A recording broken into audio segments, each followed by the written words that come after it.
2022-এর পর থেকে যেসব শিক্ষকরা কল্যাণ ট্রাস্টের অবসর ভাতা পাননি তাদের জন্য অবসর ভাতা চালু করবে সরকার। এমনটি জানালেন শিক্ষামন্ত্রী আ.ন.ম এহসানুল হক মিলন। বৃহস্পতিবার দুপুরে সচিবালয়ে প্রধানমন্ত্রীর সাথে বৈঠক শেষে তিনি আরও জানান, শিক্ষকদের অবসর ভাতা চালু করতে 2,000 কোটি টাকার একটি থোক বরাদ্দ পাওয়া গেছে। মাসখানেকের মধ্যেই এর কার্যক্রম শুরু হবে। এবছর শিক্ষা খাতে বাজেট জিডিপির 2% দেওয়া হয়েছে উল্লেখ করে মন্ত্রী বলেন, এটিকে পর্যায়ক্রমে 5% উন্নীত করা হবে বলে আশ্বাস দিয়েছেন প্রধানমন্ত্রী। শিক্ষামন্ত্রী তথ্য দেন, আসছে অর্থবছরে শিক্ষার বাজেটে সর্বোচ্চ 1,23,000 কোটি টাকা বরাদ্দ রাখা হয়েছে।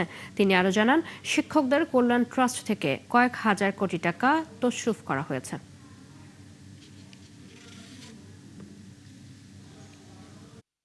2022-এর পর থেকে কল্যাণ ট্রাস্ট অ্যান্ড অবসর ভাতা শিক্ষকদের সেই অনুদানগুলো দেওয়া হচ্ছিল না এবং সেখান থেকে প্রায় বেশ কয়েক হাজার কোটি টাকা আত্মসাৎ করা হয়েছিল এবং প্রাইভেট ব্যাংকে দিয়েই সেই টাকাগুলিকে নষ্ট করে দেওয়া হয়েছিল।